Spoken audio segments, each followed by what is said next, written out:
Even when you feel low, you can still go. Even when you feel slow, you can still go. Even when there's no hope, you can still go. I never answer to no, man, I still go.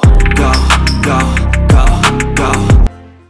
Talking about how you became Chris Borland, your journey from a Dayton kid into Wisconsin to the 49ers and then life after. So yeah. Well, I can just jump in and if you'd like. Yeah. So I grew up in Kettering. Grew up in a big Irish Catholic family. So I'm the sixth of seven kids. My sister's the oldest, and then there's six boys. So sports were always huge in our family. My dad played college football at Miami University. And all of my older siblings played in high school and college, and one had a cup of coffee in pro soccer. So, as a kid, I grew up obsessed with sports. I was a huge Green Bay Packers fan, like every kid in the early 90s, mid 90s, loved the Chicago Bulls, UD basketball, and then really high school too. Watching my siblings compete was a thrill. My oldest brother lettered in 7 different sports. My next brother won a state championship for Alter in 1999. Next brother won a national championship in soccer. And so I grew up kind of idolizing not only people like Brett Favre and Michael Jordan, but my older siblings and star athletes at Alter, like the Wallaskowskis or Bobby Getty. So I knew when I was young that I wanted to be a pro athlete. That's a fairly common dream, but one I really had since as long as I can remember. I played every sport under the sun growing up. My parents are really good about, with all of us, letting us try out things and pursue our passions. Despite being a college football player, my dad never pushed us into football. In fact, he had all of his sons wait until high school to play tackle football.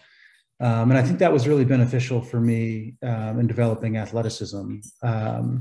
I don't think very highly of youth football. I think it's basically, whichever kid hits puberty first runs around or runs everybody over. And football is a game that requires a lot of explosiveness and power and strength, and you simply don't have that as a young person. So I really benefited from playing a lot of soccer, some baseball, basketball, tennis, swimming, and diving, and then neighborhood games. I grew up right by St. Albert's Elementary School. So St. Albert's was on one end of our street, and on the other end was a vacant lot. And my neighborhood was full of families that were at a lot of boys my age or slightly older that were great athletes, from the Hilgermans to the Munns to the Mantikas and Eastmans and Shaboos. There was, and many more. There were literally dozens of families with multiple boys just slightly older than me. So kind of like a utopia for a young athlete. And you never had to plan really to play pickup. There was, a game constantly going on at either St. Albert's or in the lot, whether it be basketball or football or wiffle ball, kickball, tag, whatever. So I grew up really immersed in sports in a competitive family. And so when it came time, I played a lot of different sports, but when I went to Alter, that was the first year my dad let me play tackle football. And having grown up loving playing backyard football, I actually kind of hated putting on, helmet and pads. It felt awkward. I didn't even know where the, girdle pads were supposed to go. And I can remember my first, 10 minutes at practice at Alter thinking like, I don't like this. But I adjusted and wound up having a ton of fun my freshman year. And by the end of that season, thought like, this is what I want to do. I want to focus on football. Still played basketball for 2 more years and played tennis and then ran track and threw shot put and discus. But by my junior year, I knew I wanted to try to get a scholarship for football. This is my dog, Bruce. So I think that's kind of when things changed for me and went from sports as a passion or an extracurricular activity to something that required a more robust commitment. So I'd be lifting weights for 2 hours a day, 4 days a week, and really focusing on gaining weight and learning how to be a good football player with the hopes of getting a scholarship. Yeah. Go ahead.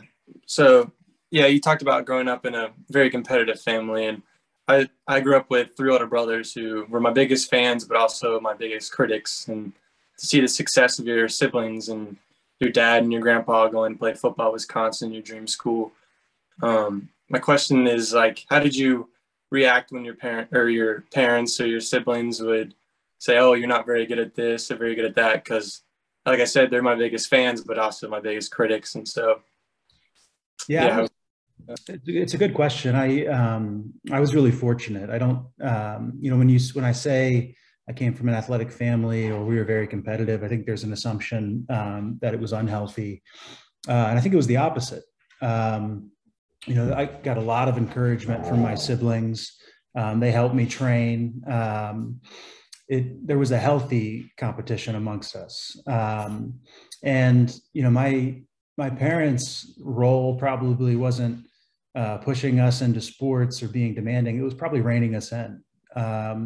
We were so obsessed and played so hard and trained so hard that I think their role and that they did well was to help us keep perspective. It's just a game. It matters more what type of person you are, what type of student you are, and I think I witness it a lot these days with kind of the professionalization of youth sports, with lots of parents living vicariously through their kids. My parents weren't like that at all. It's not common to play football and then tennis. And coaches at Alter thought, like, what are you doing? And my dad said, go for it, enjoy it. You only get so much time to play, and you're not a professional. So I'm grateful for their approach. I think they were, very wise in how they, kept sports in their proper perspective. And also, I mentioned it, in my opening remarks, but letting us pursue what we wanted. My brothers play college basketball, college soccer. One was a cheerleader. My sister was a dancer. People thought I was crazy when I quit soccer to play football because I was a good soccer player, but it's what I wanted to do. So I never really had any parental or sibling stress. I always felt really supported and encouraged.